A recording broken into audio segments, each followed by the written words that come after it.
Now, all this alien thing is fine, except for one thing. Alien takeover is a serious threat.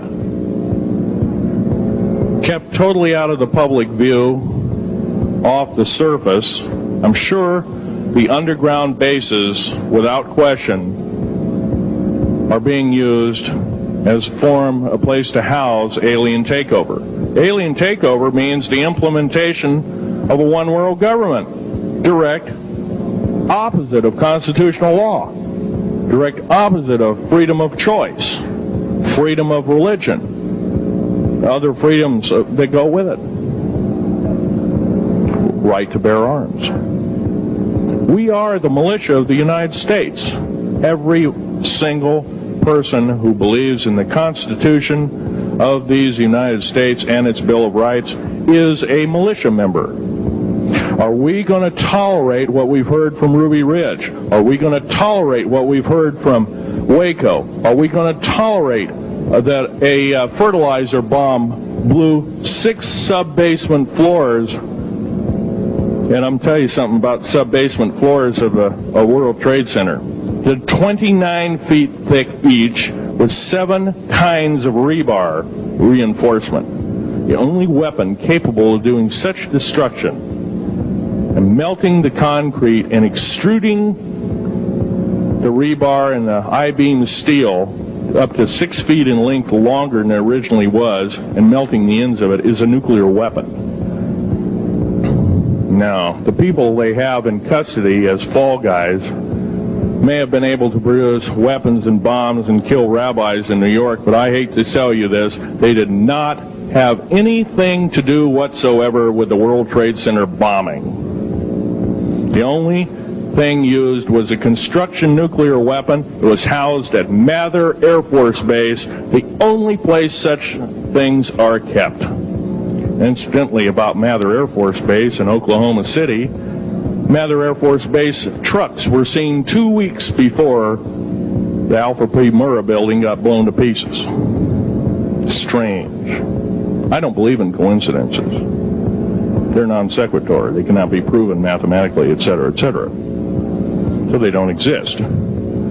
However, Oklahoma City bombing, a fertilizer, and a fuel oil bomb. Give me a break, folks. You can blow that one by my ears, but I'm not a dummy, and neither are you. Neither is anybody in this room.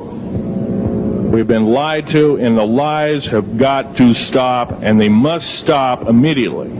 If our public officials cannot tell us the truth, then they cease to be public officials, and they are automatically guilty of treasonous acts and should be tried and convicted, and if necessary, in jail, whether it be house arrest or otherwise, before they can do any more damage.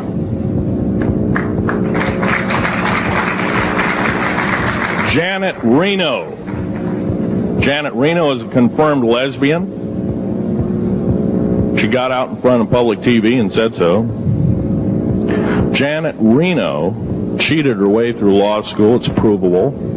It's on the congressional record. It's also in question. It's on the law school that she graduated from. Her record is not spotless. There are thousands, there are tens of thousands of fine police women that could have done an exemplary job in a similar aspect. Janet Reno is a murderer of our children and should not be tolerated to live. Those that murder children, those that abuse children, those that sexually abused children should not suffer to live. The CS gas that was poured in onto the Waco complex of Mr. Koresh, CS, by the way, stands for cesium. Cesium is an atomic element. It's an isotope. It's a radioactive compound. It is deadly to people under the age of 10. Take one breath and their lungs are singed and they die in 72 hours or less. They poured that gas continuously for 48 hours on that compound. No, I don't believe in a lot of things. I don't believe anybody is that wicked that you have to kill them 100-fold over after they're dead. But this is the mentality of the people now ruling as kings and queens over us, and it must stop. If we allow another election to go by with the same ilk in the White House, we have only ourselves to blame. Now, this room isn't going to change the outcome of an election. I personally believe, I don't believe there's going to be another election. I believe martial law is going to hit this country before that happens. The way things are going. Because we refuse to stand up. We refuse to literally get out and risk our lives in talking. Now, some of us got jobs and families and great responsibilities, greater than I have. And I agree, that's tough. It's very hard. I cannot sympathize with you because I'm not in your situation. But I have a young family. I have an ex-wife and child. Defense Intelligence Agency goons tried to kidnap my daughter not too long ago. My ex-wife working in the state government services in Oregon, picked up her .22 handgun, shoved it in the back of the neck of this one person. Give me my daughter back. If I don't, I pull the trigger. Gave the daughter back. Good choice.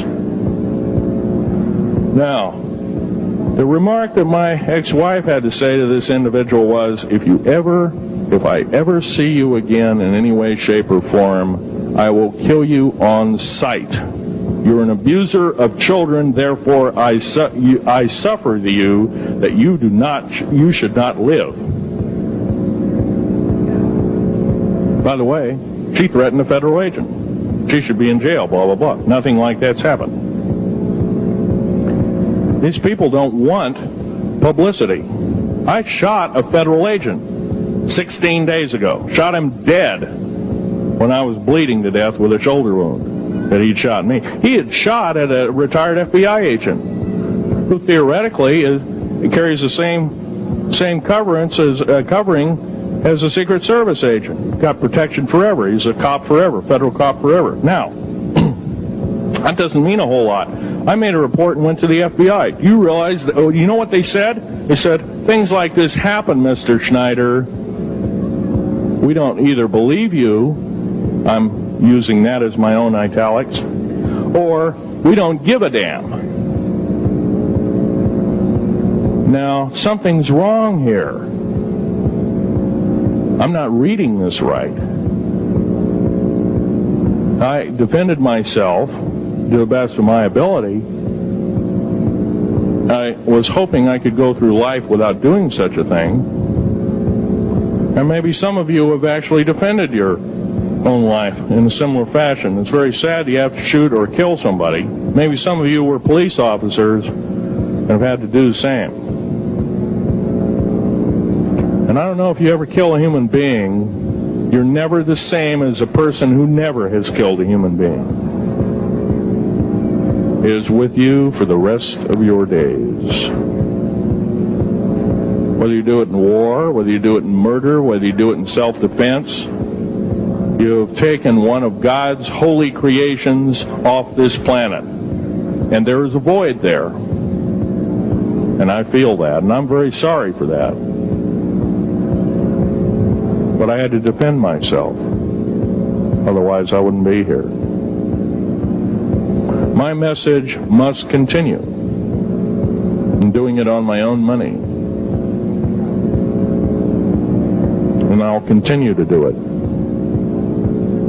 As long as it takes. As long as I've got to live. I've got cancer. I'm dying.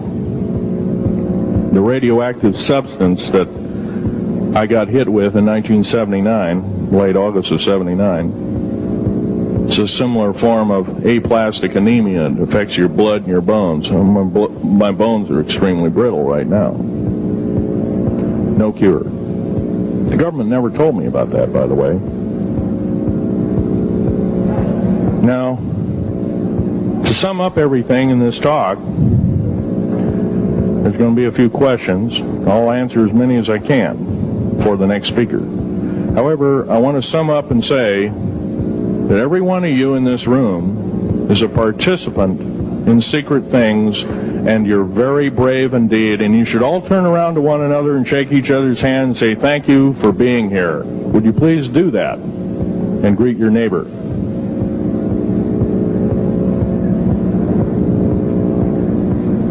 Now, this is the way the world should be. There wouldn't be any wars.